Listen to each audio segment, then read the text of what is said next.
Hola amigos, ¿qué tal? Muy buenos días. Bienvenidos nuevamente a De Todo Un poco con Inés.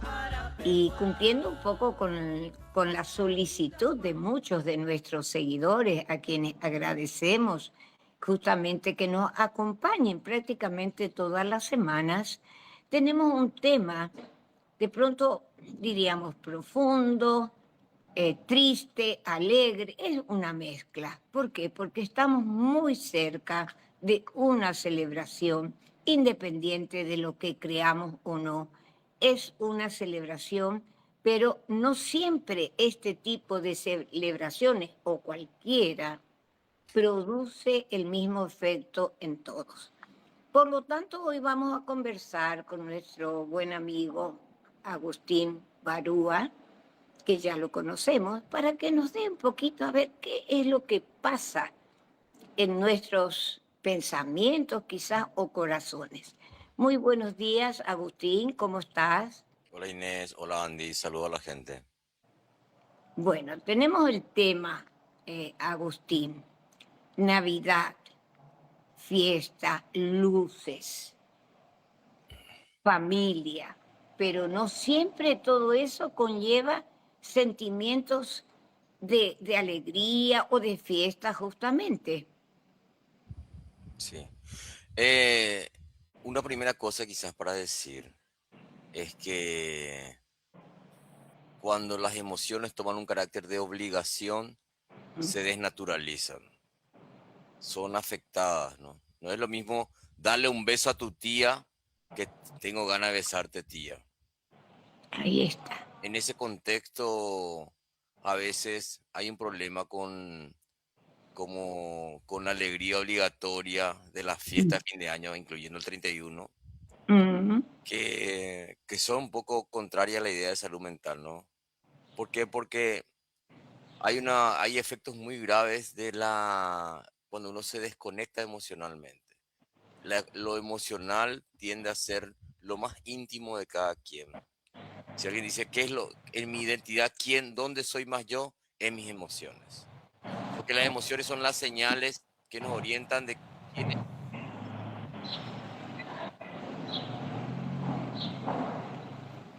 Eso me nos- parece, sí, eso me parece importante como aquilatar, ¿no? A veces uno con un afán un poco endurecido, racionalista, desprecia lo emocional. Pero lo emocional tiene esa posibilidad de ser una guía muy sofisticada, muy sensible de quién estamos siendo. Entonces, la vida llegó y llegó el amor y a veces no llega el amor en la vida. A veces ni llega ninguna alegría, pero qué importante esto que estás diciendo, Agustín, porque realmente es toda una presión del sistema. Tenés que estar feliz. hay, Porque todo el mundo está celebrando y como vos no estás feliz, más o menos así es, Agustín. Xuxa cantaba todo el mundo está feliz, no todo el mundo está feliz. Hay que discutir con Xuxa eso, ¿no? Sí. Creo que eso genera un nivel de sobrecarga emocional muy grande porque uno tiene los conflictos que cada quien llevamos, la negación de los conflictos porque hay que taparlos y la obligatoriedad de mostrar un rostro, un aspecto sonriente, amable, hasta realizado, ¿no? Es una Mm. gran sobrecarga emocional. Entonces uno diría, ¿y cómo vivirla emocionalmente las fiestas, no? Y quizás algunas cosas son importantes. Una es con honestidad, poder decir no estoy bien. Yo siempre pienso, o sea, o por lo menos este año lo pensé mucho, es cómo podríamos revitalizar la pregunta ¿cómo estás? La pregunta ¿cómo estás? Se nos vació porque se convirtió en un hola y dejó de ser una pregunta. Y no es una pregunta, es una de las preguntas principales que nos conecta como humanos, ¿no? Yo siempre pienso que la pregunta ¿cómo estás? Se parecería al toque de las antenitas de las hormigas, ¿no? Pero si nuestras antenitas no conectan cuando se tocan, quedamos aislados, desconectados y perdemos quizás uno de los componentes más humanizantes del humano, que es la solidaridad, porque no sabemos del otro y el otro no sabe de nosotros, ¿no? Entonces, otra propuesta sería preguntar genuinamente cómo estás. Tipo así, ¿cómo estás, Inés? Y vos me decís, bien. Yo te pongo la mano en el hombro y te digo, ¿cómo estás otra vez, no? Claro, pienso, Agustín, que es pararse realmente, como vos decís, que sea genuina la pregunta. Y generalmente la otra persona por A o B motivo dice, bien, y seguimos, ¿verdad? Cuando, como vos decís, si nos detuviéramos un instante a poner la mano en el hombro, ¿verdad? Y decir, ¿cómo estás? Es otra cosa. Es otra cosa. Yo creo que es un indicador de época que el cómo estás no signifique cómo estás, que no signifique interés, curiosidad, apertura, apoyo, sino que quede como una cáscara vacía, como un yaquinopire. Eh, entonces, por un lado eso, ¿no? Y lo otro es autorizarse o a no responder, no quiero hablar de eso, no puedo hablar de eso, prefiero no hablar de eso. Mm, Tener derecho a no mentir, a no encubrir, mm, no es el fin del mundo. Y tercer elemento, poder decir cómo uno está. Si uno considera que es de confianza, si uno siente, ¿verdad? Entonces me parece que eso podría convertir la obligatoriedad de estar alegres en fiestas en una posibilidad de conexión, de encuentro, más genuino, ¿no? Menos ajenos unos con otros. Ese es un punto que a mí me parece fundamental. Y ahora querría entrar en otro punto que es las nostalgias, ¿no?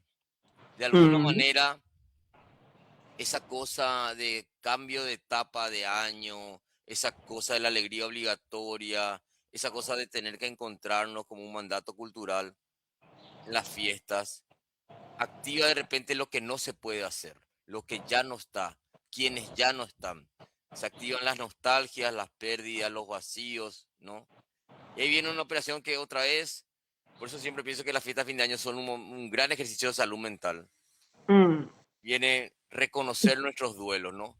Y los duelos que son las pérdidas significativas que todavía nos afectan, que cada quien hemos tenido y tenemos, em, implican siempre algo pendiente, algo no resuelto, algo que insiste, ¿no? Más dolorosamente, menos dolorosamente. Generalmente nunca se cierra del todo. Se queda una especie de cicatriz emocional, ¿no? Entonces, Puede ser, Agustín, que de pronto en esas ausencias, sea por lo que sea, no entra también de pronto, no hice todo lo que debía, faltó algo, tenía que haberle dicho. Es decir, como una especie de sentimiento de culpa por algo que no completamos. y nosotros tenemos una cultura judeocristiana muy fuerte donde el componente de la culpa y la ideología de la culpa tiene muchísima presencia, ¿verdad? Entonces, casi todo lo tramitamos a través de lo culposo, ¿no?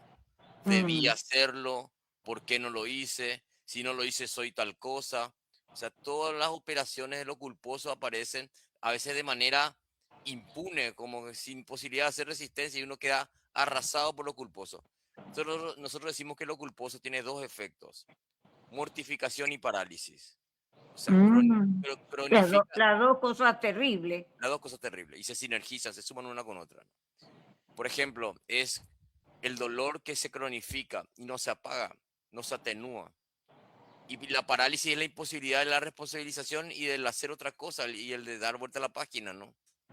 Entonces, Exacto. entonces es muy fuerte eso, ¿no? Eh, Sí, eso de dar vuelta a la página, mucha gente no lo podemos hacer, digo yo, porque está pendiente, está frente nuestro y seguimos arrastrando, arrastrando y no podemos hacer nada ya. por eso. Entonces hay todo que hacer, digamos, con esa lógica de la culpa. ¿Cuál pudiera ser otra lógica? Y es la lógica de la aceptación, que tiene que ver con la posibilidad de decir, hice lo que pude, Mm, fue como pudo ser, aprendo de esto, y me despido, ¿no? Lo digo de una manera muy simplista. Estas cuestiones son procesos humanos muy complejos, muy sutiles, muy personales, ¿no? Pero a modo quizá un esquema para conversarlo en cada situación en particular y poder salir un poco de esa tiranía de la nostalgia que a veces es muy hiriente y sobre todo en estas cuestiones, ¿no? Quizás Sí, se podría hacer pequeños rituales donde uno pueda traer ese recuerdo de alguna manera y ofrendarlo de alguna manera, porque los rituales son momentos simbólicos de alto contenido emocional y de gran valor transicional. Uno hace transiciones, ¿no? Pasa de un momento a otro momento. Entonces, por eso a veces tenemos pequeños altares, porque son como rituales de recuerdo que uno de repente dice, a la foto le pongo una vela y armo un ritualito de eso, ¿no? sí, sí. Es decir, yo pienso, Agustín, que cada uno más o menos maneja, pero como vos decís, es todo un proceso. No es que digamos, ay, lo tenés que olvidar, lo tenés que dejar, pero ¿por qué seguís en lo mismo? Cada uno tiene todo una manera de resolver, o puede o no puede, o no sé, es Difícilmente, personal, es difícilmente personal. la mente humana funciona como la fiebre, que toma 500 miligramos de dipirona y baja. La mente humana tiene otros ritmos. ot- Entonces, y es más misteriosa y más incierta, ¿no? Entonces, Ujú. nosotros estamos en la época del botoncito. Yo agarro este teléfono y le doy botoncito y botoncito y botoncineo toda mi vida, suponiendo que mi vida son botoncitos y lo humano no son botoncitos, no somos así. O sea, yo puedo decir, "Oh, quiero olvidar, quiero olvidar, quiero olvidar" y no olvido, ¿no? Entonces, también respetar esas formas humanas más procesuales, más con una transición más pausada. Incluso también a veces queremos otra metáfora, otra imagen que usamos mucho son las metáforas más quirúrgicas, ¿no? Como que si fuera que la angustia es un tumor que yo opero, corto, saco, cierro y se fue. Sí. Y tampoco funciona así, ¿no? Tampoco No, funciona así. que era el dolor de la herida, de haber sacado el tumor y un montón de cosas más, pero es muy complicado, pero hay que intentarlo, Agustín. No poder seguir cargando con todo esto. ¿Qué te parece? Yo siempre traigo un verso de una canción de Silvio Rodríguez, un trovador cubano que a mí me gusta mucho, que decía, debes amar el tiempo de los intentos. Para mí su referencia es que el tiempo de los intentos es la vida. Entonces, sí, toca intentarlo, ¿no? Y a veces también, ¿qué pasa? Y es legítimo no intentar y a veces es legítimo también, porque a veces uno está rendido, extenuado, muy triste y no puede intentar. O sea, a veces Mm. hay tiempo de los no intentos que son fundamentales, reconocer que uno está ahí y pedir ayuda, Pedir ayuda, eso es fundamental, que a fundamental. veces no lo hacemos. Muchas veces no lo hacemos, ¿no? Una vez más aprovecho tu programa para decir, consultarle a la gente si cuánta gente hoy sabe tu mundo emocional interno. Y mucha gente, nadie sabe. O sea, está absolutamente aislada, ¿no? Más allá de las razones que siempre son complejas y comprensibles, pero hay una cuestión que para mí es particularmente jodida, es la cultura de la autosuficiencia. Yo puedo, yo nomás, nadie me va a ayudar. Y eso tiene un efecto muy nocivo porque nos encapsula. Ujú. Y mucha gente también dice, vos no sabés lo que yo siento, no sabés ni siquiera por qué estoy así. ¿Y cómo vamos a saber si Miki no nos dice, no pide esa ayuda de poder explayarse? Claro, como vos decís, tiene que ser una persona de confianza, una persona que no va a estar juzgando, no va a estar criticando ni acusando de pronto. Tenemos muchos dolores con una palabra que usaste que es con la confianza, ¿no? Nos sentimos fácilmente traicionados. Y yo creo que eso tiene un matiz, porque es una cuestión compleja. La confianza es fundamental en el psiquismo humano, pero hay un matiz que es, eh, estoy muy acostumbrado a esconder mis cosas. Mm. Entonces, cualquier cosa que se filtre la considero como una enorme traición, ¿no? Entonces somos una sociedad muy, yo suelo plantear mucho, suelo usar la expresión de que somos famélicos morales, ¿no? Famélico como hambre extrema, ¿no? Tenemos Mm. mucha hambre de moralidad. ¿Qué quiere decir moralidad? Quiere decir, soy bueno, tengo razón. ¿Y por qué tengo mucha hambre de moralidad? Soy bueno, tengo razón. Y porque es lo único que me queda ante tantos derechos que nos faltan. Ay, ay, ay, Agustín, ahí tocaste algo muy, muy crucial, los derechos que nos faltan, porque cada vez me parece que, no sé si globalizando un poco, ¿verdad? Pero es tremendo también, eso también produce muchos sentimientos. Pero mira la relación entre esto que te digo. La única compensación que tengo ante una ficción de república donde supuestamente hay una constitución nacional que tiene un articulado, que tiene derechos garantizados y que en realidad solamente funcionan para unas minorías, a veces es solamente soy bueno, tengo razón. Entonces, cuando yo cuento mis contradicciones, mis miedos, mis miserias, y alguien comenta por ahí, dejo de ser bueno y tener razón. Y esa exposición es muy brutal. Ahí está. Es que si pudiéramos encontrar, como siempre vos decís, una escucha, ¿verdad? Una escucha que sea, que entienda la situación y no esté divulgando de aquí para allá, viste fulano, te das cuenta, mirá, y resulta que en menos en un instante todo el mundo está sabiendo y no sabiendo, porque no sabe la realidad. Sí. Creo que el otro ejercicio también para complejizar esta cuestión de la confianza-desconfianza es el solo hecho de sacar lo que uno tiene para afuera a veces nos angustia. Estamos tan acostumbrados a estar cerrados, ocultos, que es aterrorizante abrir. Hasta para Mm, uno mismo, porque a veces uno está tranquilo y cuando comienza a contar algo que le angustia, y ahí viene la angustia. Ahí sí, viene el sí. llanto, viene la confusión, viene el espanto. Entonces, el tema de la confianza es fundamental para poder cómo trabajar el tema de la salud mental. Es como uno de sus cimientos fundamentales. Y que tenemos muchos problemas como sociedad nacional, o por lo menos un seno donde yo estoy, ¿no? Eso nos cuesta muchísimo, ¿no? Abriría otra puerta más para seguir conversando, ¿no? Ujú. Em, el tema de fin de año y los balances, ¿no? O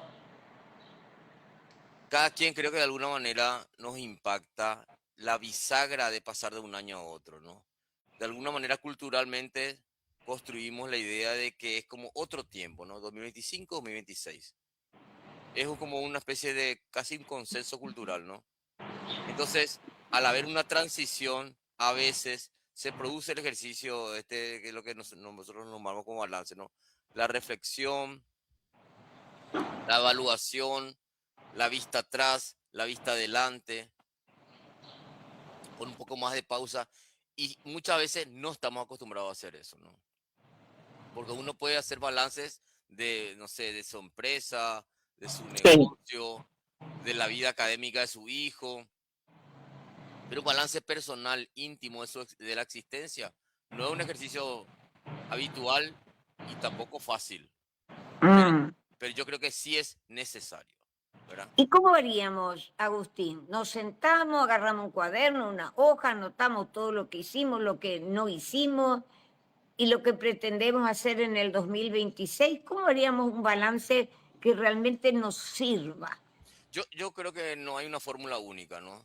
Yo creo que es Mm, como un ejercicio de intimidad. La intimidad es lo más específico y particular que tenemos. Entonces, hay gente que seguro va a poner una cerveza, hay gente que se va a ir a mirar un atardecer, hay gente que a lo mejor va a poner Netflix y no va a ver la película, se va a quedar pensando, ¿no?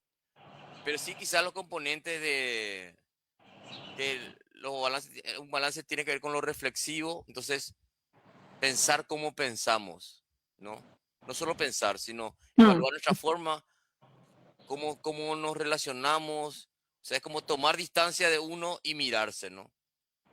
Eso también tiene un ejercicio muy fuerte de sensibilidad, ¿no? La Mm. sensibilidad también es algo que nos cuesta mucho en la época porque es una época que pareciera que la única lógica es embrutecerte para sobrevivir. Ay, ay, ay, qué duro. Entonces un balance no puede no ser sensible, va de contramano a esa cosa de la época muy fuerte del embrutecimiento, ¿no? La sensibilidad tiene que ver con lo que con dejarnos conmover. Yo creo que a veces tenemos permisos culturales para conmovernos, ¿no? La albirroja es un permiso cultural para conmovernos, ¿no? Las colaciones de las graduaciones también son permisos culturales para conmoverse, ¿no? Las mascotas también son permisos para conmover. Los bebés también son permisos para conmovernos. Pero después uno va viendo y no hay mucho más que nos conmueva, ¿no?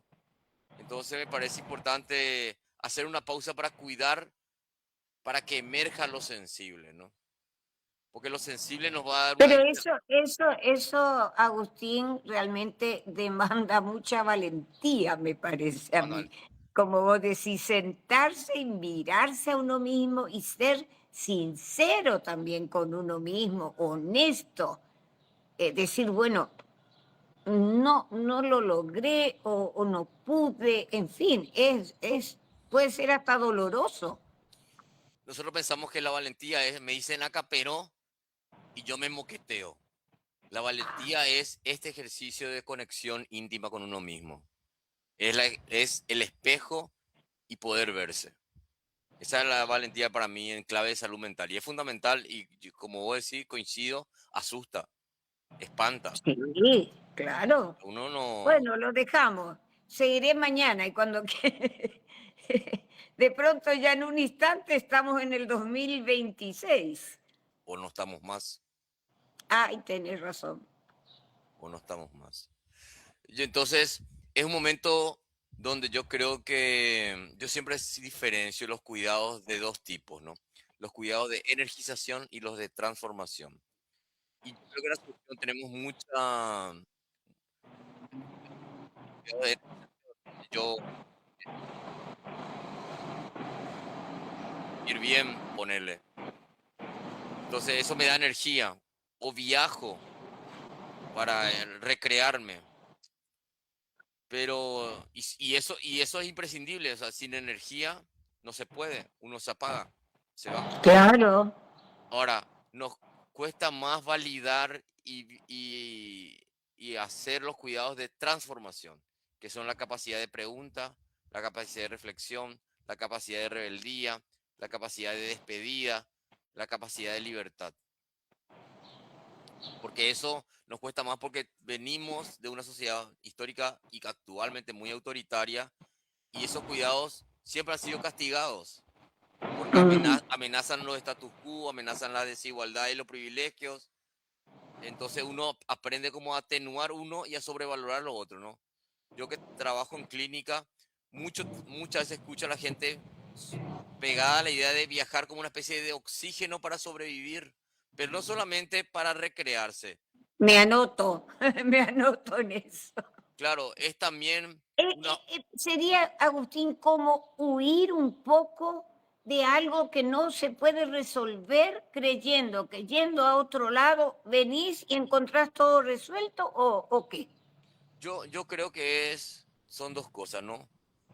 Cargar un poco de combustible, por un lado, y por otro lado, huir de uno mismo. Porque Mm. nuestras preguntas personales también son muy íntimas. Nuestro mundo emocional es íntimamente uno y nuestras preguntas también son íntimamente uno, ¿no? Entonces, cuando yo huyo de mis preguntas, me desconecto de mí, entonces me recreo. Tengo lindas fotos, pero no sé quién soy. Y también creemos que el tiempo acomoda todo, solo. A veces hay como una especie de desligarse de la propia responsabilidad de uno mismo, ¿no? Entonces, el tiempo puede ser algo que uno dice, bueno, resolveme esto, dejo pasar. Pero también hay otras cosas, la plata, Mm. Dios, mi pareja, etcétera, el trabajo. O sea, a veces son experiencias que tenemos que transferimos cosas que tienen que ver con algo muy personal y muy transferible, que es quién soy, qué quiero, quién soy, qué quiero. Para mí lo importante de esta comunicación, de este conversatorio, como diría que estamos haciendo, es poder darnos cuenta que lo podemos hacer, Agustín, que podemos intentar, como dijimos, ¿verdad? Sentarnos, dialogar con uno mismo, dejar ya, mucha gente anda de pronto en modo automático, digo yo, levantarse, ir a la escuela, ir al trabajo, papá, papá, papá, pero no es ni feliz, ni hace lo que quiere, ni pretende hacerlo. Estamos muy aislados o medio congelados, diría yo. Sí. Es interpelante esto, ¿no? Quiero abrir otra puerta Eh, más en este intercambio, ¿no? y bueno, Eh, para eso te tengo ahí, Agustín, a ver que primero te das cuenta que son mis propias cosas, ¿verdad? Y yo creo que muchos amigos que hoy están compartiendo con nosotros, entre todo un poco con Inés, estamos en lo mismo. Ay, ay, ay, se nos termina el año y no hice esto, no hice lo otro y lo más allá. la puerta siguiente que quiero hablar es lo celebrativo, ¿no? Que a veces toma este carácter, la farra, ¿no? Mm. A veces yo creo que la alegría es fundamental para pensar la tristeza.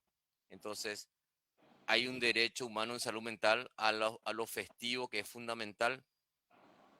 eh, a veces, pero a veces también la farra toma connotaciones desesperadas. De hecho, expresiones como vamos a farrear vamos a chupar hasta morir, Ay, ay, ay. o la idea de canilla libre como consumir todo lo que puedas, eh, habla más de una tónica de desesperación que de alegría, ¿no? Y eso, yo soy muy partidario de sí el derecho a las drogas, de sí el derecho a drogarse, pero con esta condición, con esta condición. Hay que drogarse cuando uno está bien. Cuando uno está mal hay que pedir ayuda. Que el gran problema del drogarse no es la droga en sí, es que usamos la droga como una supuesta solución, y ahí en realidad tenemos dos problemas. El problema original que teníamos que nos hizo ir a las drogas, y las drogas que no van a solucionar el problema que tenemos, ¿no? Y van a empeorar, me Y parece, van porque va. y empeoran porque multiplican el problema, ¿no? Entonces, eh, celebrar sí, pero también permitirnos ayuda, como dos cuestiones importantes para que lo celebrativo tenga más que ver con la alegría y menos con lo desesperado. Eso también me parece importante, ¿no? Aparte, pienso como vos dijiste, vamos a tomar hasta morir. Ya no es como una especie de auxilio, me siento muy mal. Claro, yo creo que son muchas cosas que a veces no usamos expresiones, giros, que no estamos pensando qué decimos cuando decimos, ¿no?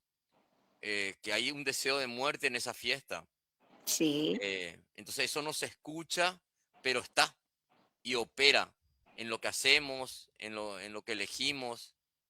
eh, Todo esto, toda esta sobrecarga emocional que decíamos, que venimos como viéndole varios aspectos, hacen que también la fiesta, por eso hay como un pico suicida generalmente en la fiesta, ¿no? Ay, ay, ay. Eso es algo casi, diríamos, ya casi habitual.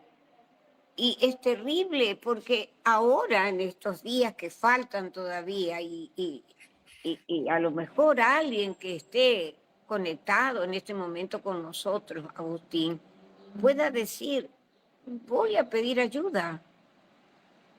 Inclusive tendrías que dar tu teléfono, Agustín, nuevamente. Sí, pero antes de dar el teléfono, yo diría, intentemos conectar con donde podemos, ¿no? Puede Bueno, ser un profesional psiquiatra, pero también puede ser tu vecino, una ahí amistad, está, ahí está. eh, o sea, a quien tengamos a mano, porque a veces el movimiento de pedir ayuda no necesariamente es exclusivo al mundo profesional. No, claro. Este, creo que es demasiado importante sacarle la connotación humillante del pedir ayuda, ¿no? porque eso está muy construido en la cultura mayoritaria, ¿no? Te hace menos. Y nosotros decimos, no te hace menos, te hace persona. Mm. Persona como yo, que a mí también me cuesta pedir ayuda. Entonces, todo esto que yo estoy diciendo, me lo estoy diciendo a mí también. No es ¿Y desde un qué te lugar de, parece? no es desde Y un todo lugar de, lo que vos estás diciendo, Agustín, me lo estoy tomando yo también. claro, porque son conversaciones muy humanas, muy de mamíferos. O sea, en nuestra condición más primaria, en el marco cultural que nos envuelve y que nos constituye, ¿no? Entonces, y el último elemento que me gustaría agregar un poco para la conversación, que un poco lo que tenía preparado es, ¿cuál es la idea política fundamental de la fiesta de fin de año? Mm.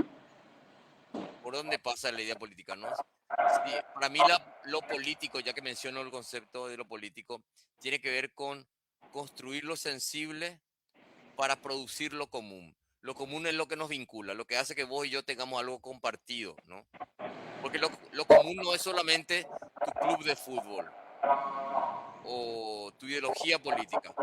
Lo común es lo que te vuelve que vos me importes y que yo te importe, ¿no? Es un poco el lazo comunitario, ¿no? Que no me seas indiferente, que yo no te sea indiferente, ¿no? Y me parece que la idea política central que nos recuerda la fiesta de fin de año, el otro es uno como vos, con sus contradicciones, con sus confusiones, con sus miserias, con sus preguntas, con sus afectos, con su historia, etcétera, ¿no? Si pudiéramos potenciar que más que la Navidad es ir al shopping a comprar regalos, sino es que esa persona que se te cruza, ese cualquiera que es un cualquiera como vos, que no te conoce, que vos no le conoces, es tu semejante, daríamos un gran salto político porque sería un gran mensaje para la convivencia de la especie humana, ¿no? Que cada vez estamos más conflictuados, más bélicos, más asustados y desconfiados, ¿no? Eso me parece que sería un tema que sería tan bueno poder darle vueltas, aprovechando cierta brecha de la insensibilidad cotidiana que tenemos a fin de año. Pero, Agustín, ni siquiera de pronto ir al shopping, caminar la cuadra de nuestro barrio, mirar un poco al vecino, que ya ni lo estamos haciendo. Decir, hola, como decís vos, ni siquiera preguntarle cómo estás, porque de pronto no hablamos nunca y le voy a ir a decir cómo estás. Pero decir, hola, ¿qué tal? ¿Cómo estamos preparando la Navidad? Hay mucha gente sola, hay mucha gente que se va a sentar como todos los días de su vida, a comer algo e irse a dormir. Entonces, qué bueno sería a lo mejor ser un poco solidarios y decir, esa persona está en una necesidad. Sí, en la línea de lo que estás diciendo, yo le agregaría otro matiz. Hay- A veces estamos pseudo acompañados, no Mm. solamente solos, sino suponemos que estamos en compañía, pero estamos súper lejos de la gente que está al lado mío, en la misma Sí, silla cable, en el mismo círculo, ante la misma mesa, ¿no? Entonces, creo que necesitamos reconvertir la fiesta de fin de año en un espejo sobre cómo nos estamos cuidando como sociedad. ¿Qué pausas tenemos para poder darnos cuenta de cómo está el otro y de cómo estoy yo? Esas son las grandes preguntas de la salud mental que a veces pareciera que una fiesta de fin de año de la salud mental comunitaria sería muy potente, ¿no? sí. Antes, no sé, antes había fiestas comunitarias en la cuadra. Los vecinos se ponían de acuerdo, inclusive hasta cerraban la calle con permiso municipal y no sé qué cuánto, ponían una gran mesa, cada uno traía lo que para compartir y estaban ahí los vecinos hablando. Eso se terminó, pero ni siquiera en la familia de pronto hay una conversación correcta. Yo admito una cosa sobre eso, ¿no? Yo soy muy desconfiado de los relatos que comienzan con antes, Antes, bueno, porque a veces ¿qué querés? tengo miedo que haya una idealización dorada de un pasado, y antes teníamos la dictadura tronista, y antes teníamos los desaparecidos, y antes Sí, teníamos los varones de Itaipú que saqueaban la riqueza natural. O exacto. sea, yo creo que es interesante poder ver cada época en su complejidad, ¿no? A mí me parece que a lo mejor, este, a veces tenemos sí un acumulado, una especie de agotamiento, ¿no? No hemos resuelto una serie de épocas históricas que han heredado una a la otra conflictivas que se siguen acumulando, ¿no? Por un lado. Pero por otro lado también es importante poder ver y hoy cómo es, ¿no? Porque, pero para ver hoy cómo es, sobre todo las personas de más edad como yo, necesitamos, Espera, no hablemos de la edad, Agustín, porque ahí ya salgo del programa, me parece. no, hombre, pero es importante, sobre todo en este sentido, digo lo de la edad. Tengo herramientas para poder comprender las lógicas contemporáneas, actuales o a las generaciones jóvenes o no las tengo. Porque si yo le Mm, aplico mis herramientas, que son, no sé, la línea baja del teléfono, eh, la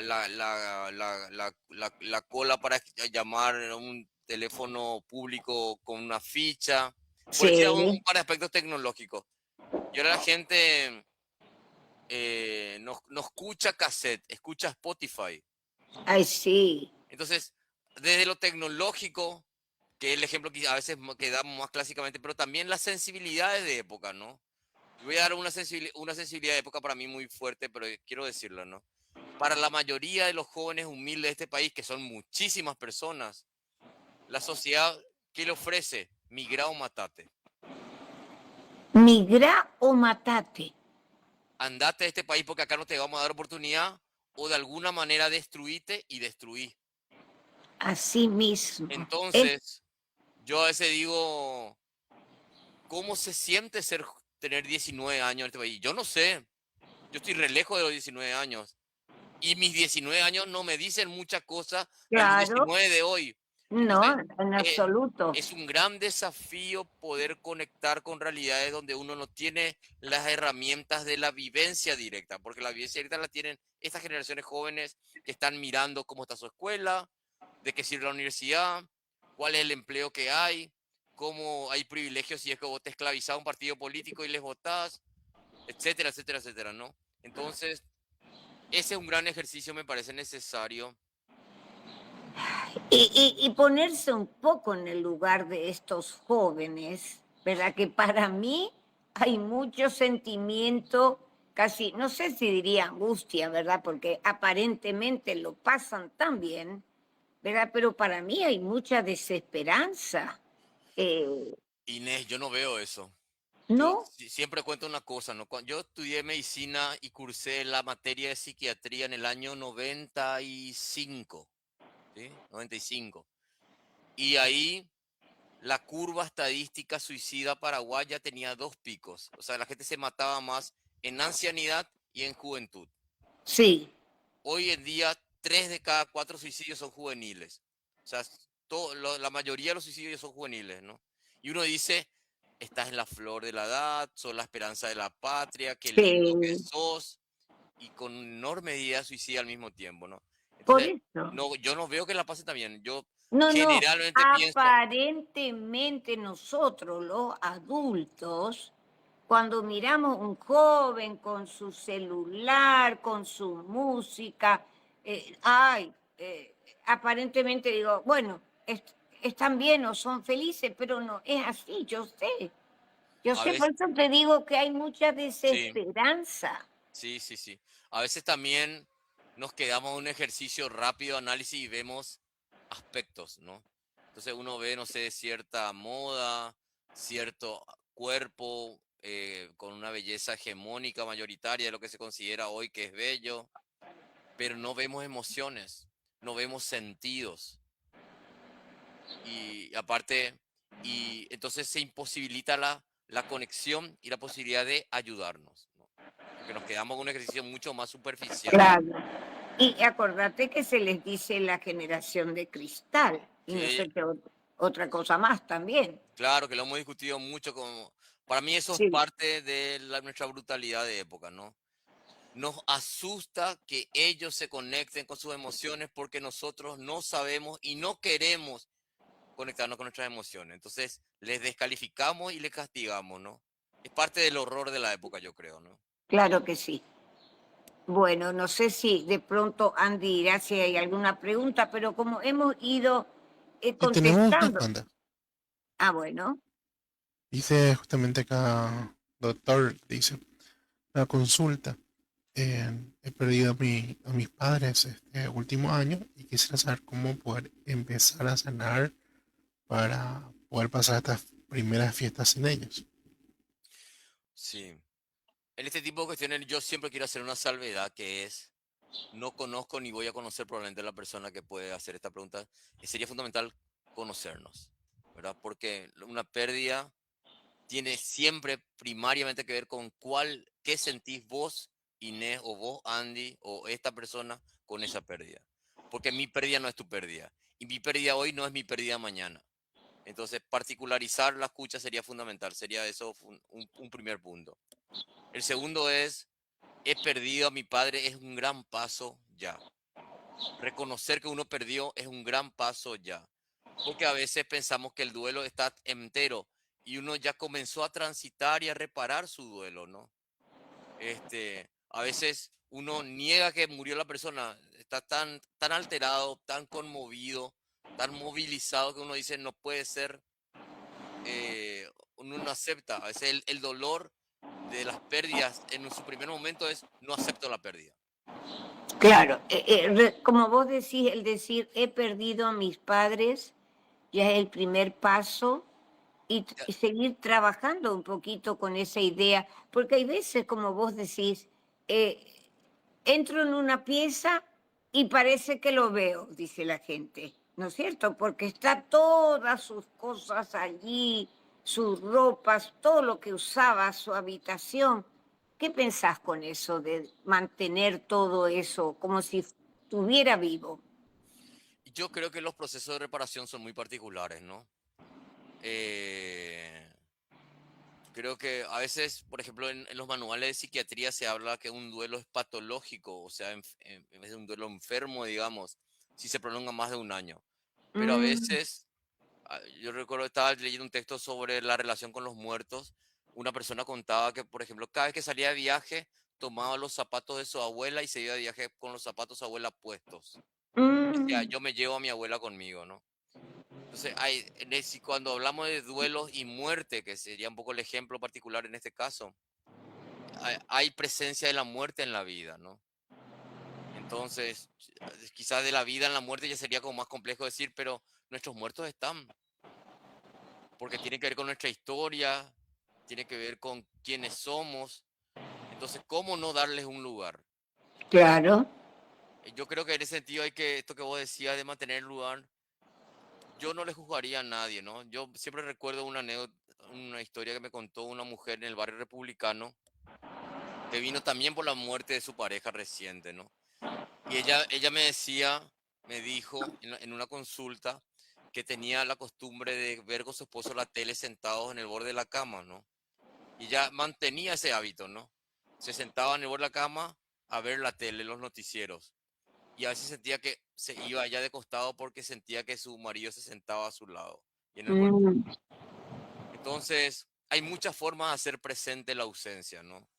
Yo creo que hay que tener permiso para de alguna manera poder tener continuidad en la ruptura.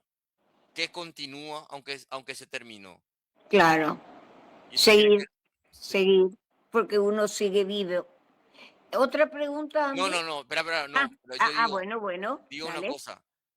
La muerte pareciera que es todo fin, pero no necesariamente es todo fin. Hay continuidad en la muerte, ¿no? Por eso, porque, por más que se muera una persona que nosotros queremos, en nosotros continúa.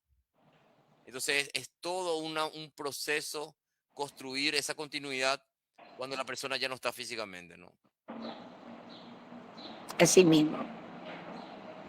Bueno, ahora sí creo que podemos, no sé si hay otra pregunta. Va, demasiadas. Bueno, dice aquí justamente a lo que te repito, una pregunta general que se repite bastante es más o menos, y como la idea principal sería si se puede volver a unir o cómo iniciar para volver a unir la familia después de que los abuelos ya se han ido. Ujú. Mm, No todo abuelo une, ¿eh? Hay abuelos que desunen también, ¿eh? Yo creo que no hay que idealizar, a veces pensamos esa idea de que el abuelo tiene que ser de tal o cual manera, ¿no? Hay un abuelismo que tiene un estereotipo de abuelo y de abuela, entonces me parece que es interesante, porque a veces también los abuelos están condenados a ser de una sola manera, ¿no? Hace poquito vi una película que me parece interesante para pensar en los abuelismos que se llama 27 noches. Una película argentina basada en historia real en la cual una mujer de mucho dinero, una crítica de arte y Sí, artista, impresionante. fue, que fue atacada por sus hijas porque farreaba mucho, tenía mucho sexo a los 80 años. Wow. Y, y eso es como es como un imposible cultural en nuestra cultura mayoritaria donde los abuelos son asexuados, no pueden tener deseo, no pueden besar de lengua, no pueden tener sexo oral. Entonces, Bueno, pero volviendo a esta pregunta, porque evidentemente, a mi modo de ver, Agustín, eh, los abuelos se tomaban el tiempo y tenían el tiempo de reunir a la familia, de llamarlos, de decir, bueno, vamos a hacer esta reunión. Y ahora se fueron y parece que nadie toma la posta. a mí me parece que eso que vos decís es una construcción idealizada del ser abuelo. Hay muchas formas de ser abuelo. Bueno, Quizá, decime porque yo soy abuela, así que... claro, por eso a veces uno construye, no sé, a veces y es un gran problema de salud mental cuando pensamos que ser mamá es de una manera, ser hija es de una manera, ser nieto es de una manera. En realidad son maneras múltiples porque lo humano es múltiple. Entonces, por eso traía este ejemplo, ¿no? Esta persona no era una abuela tradicional, por lo cual fue súper atacada, ¿no? Ese sería un primer comentario, ¿no? Reconocer que las formas humanas son múltiples y heterogéneas, ¿no? Lo otro es el problema que no le podemos transferir a los abuelos, ¿no? Es esa construcción familiar, es un problema colectivo. No hay como alguien que diga, bueno, porque vos tenés este parentesco, sos el responsable directo de trabajar los conflictos grupales de la familia. Eso es una tarea colectiva. Le toca al nieto, le toca al sobrino, a la prima, etcétera, ¿no? Ahora, tenemos otro problema que es así. Cada vez más la sociedad paraguaya es una sociedad que está envejeciendo, ¿no? Demográficamente se está desplazando de haber más jóvenes cada vez a haber más viejos. Sí, señor. Entonces, eso implica un cambio cultural muy fuerte y un cambio de derechos también. Bueno, en este tiempo, por ejemplo, hubo una ley que salió que las personas de más de 65 años tienen que tener un identificador en sus autos cuando manejan autos para que, bueno, y alguien dijo, y no es una forma de discriminar a los ancianos, porque van a decir, porque se puede tomar al revés también, ¿no? Mira que ese es un viejo de mierda y entonces, o si no, alguien puede tener vergüenza de que se le ponga esa marca. Y otra persona después dijo, pero ¿cómo están los derechos de las personas ancianas en Paraguay, no? ¿Cómo es ser anciano y pobre en Paraguay? Generalmente Oh, es una bomba.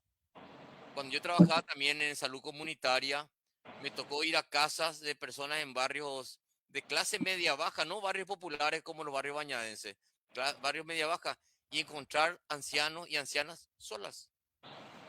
Hambre. No te digo ya enfermedad física, hambre, ¿no?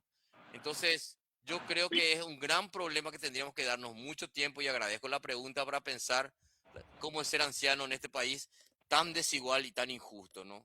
Me parece que ahí hay muchas otras cosas que tenemos que ir sacando. es decir, a mi modo de ver, haciendo eh, la persona que preguntó cómo podemos unir o reunir a la familia sin la ausencia de los abuelos que aparentemente se tomaban ese trabajo de hacer que la familia estuviera unida. Pienso yo que alguien tiene que decir, bueno, continuamos, honramos la memoria de los abuelos que siempre nos reunieron, y yo lo digo por experiencia propia. Mis padres hacían eso, ¿verdad? Y como vos decís, de pronto digo, ay, me toca a mí ahora llamar para cada cumpleaños, para cada fiesta, o que no hubiera ningún motivo. Bueno, hoy nos reunimos, ¿verdad? Porque de pronto decimos, tiene que haber un motivo para reunirse, y yo creo que no. Es decir, el domingo que viene o el lunes que viene estoy haciendo una comida, vengan, compartan. ¿Qué decís vos? Yo creo que hay una cuestión que es compleja que yo creo que hay que agregar. Acá le estoy enviando a un paciente mi ubicación, que tengo una consulta después que termine el programa nomás. Ya está. Eh, una cuestión que es fundamental que es cómo, cómo hacemos para trabajar los conflictos familiares, los conflictos grupales familiares. Y hay un gran problema que nosotros tenemos muchas dificultades para trabajar lo grupal. Cuando yo digo grupo, digo un conjunto de personas que de alguna manera tienen un tipo de relaciones y que tienen un tipo de historia y tienen un tipo de conflictos. Y eso habitualmente no tenemos herramientas para eso. ¿Por qué? Porque queremos trabajar desde el autoritarismo. Mm, Papá dijo, se acabó. sí, Cinto.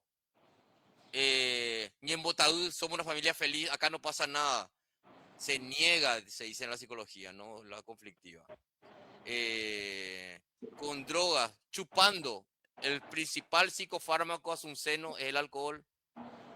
Entonces, o con plata, o transfiriendo a Dios que resuelva los conflictos en vez de hacernos cargo también nosotros. Todo bien con Dios, pero Dios necesita instrumentos concretos que somos nosotros, supuestamente. claro, claro. Entonces hay muchas formas evitativas de trabajar evitamos trabajar los conflictos, los postergamos, los negamos y un conflicto que se posterga generalmente se agrava, ¿verdad? Yo siempre digo, uso este ejemplo, que es una regla del moquete callejero. No sé si vos, Inés, te moqueteaste ya alguna vez en la calle. No, no creo. Bueno, yo me moqueteé 2 veces y las 2 veces ligué. Entonces, una regla del moquete callejero es tus enemigos enfrente, no atrás, porque ahí te van a moquetear más. Bueno, lo mismo para los conflictos enfrente, porque si vos te lo pones atrás, te va a pegar más. Claro. Entonces, pero como tenemos muchas dificultades para trabajar los conflictos, los ponemos atrás como familia y se acumulan, ¿no? No queremos hablar por vergüenza, por culpa, por apuro, por cansancio, una lista enorme de argumentos y así se nos complica todo. Bueno, eso sí aprendí. Eso sí sabía, ¿verdad? Que no, no es cuestión de negar, sino ponerlos delante de uno, observarlos, observar el tema y decir, bueno, ahora bien, ¿cómo hago para resolverlo? Y eso también creo que es en una relación familiar, porque de pronto el tío no se habla con el primo, con el sobrino, no, alguien tiene que lograr que eso se dé, ¿verdad? O Y no yo, sé. es complejo, ¿no? Porque a veces hay alguien que asume el lugar de abrir el tema, ¿no? Entonces, la apertura del tema, a veces, por ejemplo, hay una persona que nosotros decimos, usamos esta idea, el chivo expiatorio, ¿no? Hay alguien que es como el loco, el drogadicto, el conflictivo, pero generalmente esa persona, muchas veces sin saberlo, denuncia un conflicto que le trasciende, que es colectivo, que es grupal, que es familiar en este caso, ¿no? Entonces, Ujú. a veces hay que poder mirarse en el espejo de la persona conflictiva como grupo, diciendo, ¿qué dice el conflicto que es individual de lo familiar grupal? Y eso cuesta mucho. Porque Bueno, siempre es más creo cómodo que, decir, esta persona es loca o es trastornada o es intensa o es mil adjetivos para concluir el problema y quedarse uno afuera. bueno, para mí lo importante en esta pregunta es que de pronto logren, logren las reuniones familiares en paz, en tranquilidad, con honestidad, porque la familia es lo más importante. A veces la familia es lo más terrible.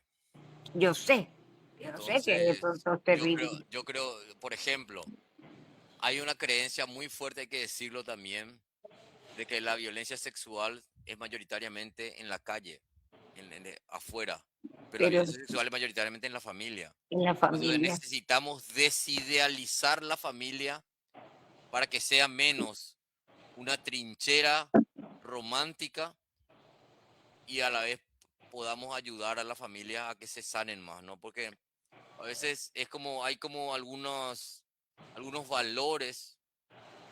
Uno de ellos es familia, pero el valor en realidad, en el fondo, es un muro que oculta y que encierra. Entonces la familia también hay que poder ponerlo como un problema, ¿no? Yo me acuerdo que alguien decía, la familia es la célula básica de la sociedad. Me acuerdo que se decía mucho eso. La celda básica. Célula básica. Célula, yo pensé celda, Pero, bueno, pero, casi, pero, casi. pero tu escucha es importante, porque justamente, ¿qué pasa con esas idealizaciones que le niegan dos cosas? Uno, el derecho a reconocer su conflictividad y el derecho a pedir ayuda sobre su conflictividad. Porque con todo grupo humano tenemos conflictos.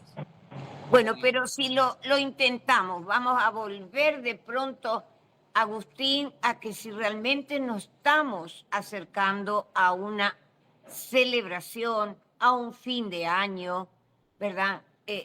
Que logremos esta armonía, pero real, sentarnos a conversar con la persona conflictiva o no, sentarnos a conversar con nosotros mismos y intentar lograrlo, empezar un año con una nueva perspectiva.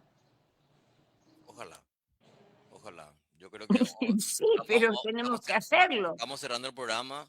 Claro, Me porque parece si no que nos quedamos un poco medio, uy, no, todo esto que hemos dicho, de pronto la gente va a decir, pero y bueno, ¿y qué hacemos para que nuestra fiesta de Navidad sea real? Que sea realmente una fiesta. Y también todos estos que nos están escuchando y posiblemente, Agustín, están pensando en algo dramático, ¿verdad? Que busquen ayuda. sí. O sea, es que yo pienso mucho que la importancia de analizar los factores tiene que ver con abrir cosas que están clausuradas y también tiene que ver con dejar que se construya la respuesta entre todos. Porque tenemos muchos salvadores, muchos mesías, ¿no? Entonces, también nosotros decimos, poder nombrar el problema es un gran paso cuando cuesta nombrar el problema y también poder respetar que la respuesta la construimos entre todos también es parte de la solución, ¿no? Hoy desnudamos muchos aspectos que cuestan como conversar, que cuestan como incluir en la fiesta, porque uno lo que quiere es descorchar sidras Claro. y punto, ¿no? Entonces, pero a veces hay como mucho dolor guardado. Entonces, hoy le dimos cabida a ese dolor. Y quizás para cerrar un poco el programa, tomando esta reflexión que hace final, diríamos que cada quien podemos aportar algo a esta salud mental colectiva, ¿no? No, esto, Sí. entonces, hoy fue Andy que nos hizo el soporte del programa, fuiste Inés con tus preguntas y comentarios, fueron la gente quizás haciendo su propio proceso de reflexión mientras escucha, porque la salud mental para nosotros o es colectiva o no es salud mental, ¿sí? Tiene valores, Bueno, tiene valor en ese sentido. bueno, como siempre, Agustín, te agradecemos de pronto unos conceptos medio, pero reales. Así es, así somos y así debemos entender que, como vos decís, no es cuestión de dejar el problema detrás nuestro. No existe, está detrás y nos da cada golpes, ¿verdad? Inesperados a veces porque no lo vemos. Más vale que lo tengamos delante y lo solucionemos. Claro, salud mental requiere cierta transgresión, ¿verdad? Requiere cierta disrupción, requiere cierta creación, ¿no? Pero salud mental también requiere la conversación. Conversación. No hay, Bueno, no hay una voz experta única, ¿no? Entonces hoy pusimos en conversación muchas miradas, no para que la gente las tome y replique, sino para que la gente se inspire para construir sus propias preguntas y sus propias respuestas, ¿no? Eso, Inés. esperemos que sea así. Esperemos que realmente, y creo que sí, que realmente, si bien de pronto va a decir mucha gente, ay, no me dio la respuesta que yo quería, pero es una respuesta y que debe cada uno procesarla. Así que te agradecemos, Agustín, y por supuesto, te deseamos una feliz Navidad, como decimos todos, ¿verdad?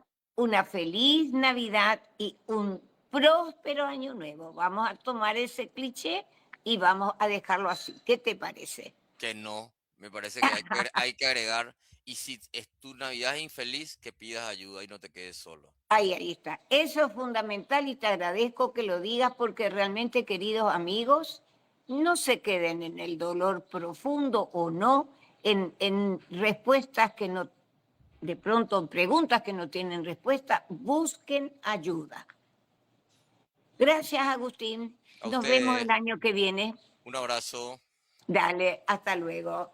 Queridos amigos, espero que este programa, a mi modo de ver, bastante conflictivo, de pronto bastante que nos llama a una reflexión personal profunda, ¿verdad? Y como dije, quizás no dimos todas las respuestas. Yo sé que Hay muchas muchos que preguntas están quedaron. pidiendo hablar contigo nada más y por decirle que vas a tener una fecha para vos sola.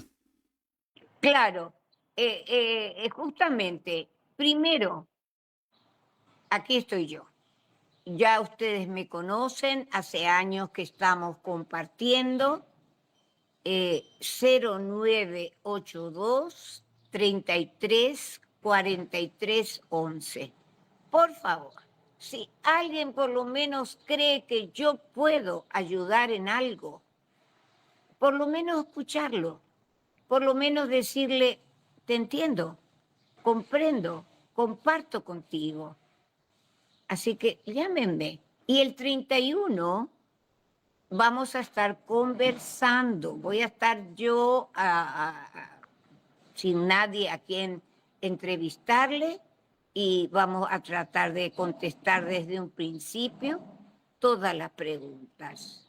Hay esperanza y por sobre todas las cosas, si bien como dice Agustín, a veces le enviamos a Dios que Él solucione, pero sí puede solucionar. Hasta el próximo programa, amigos.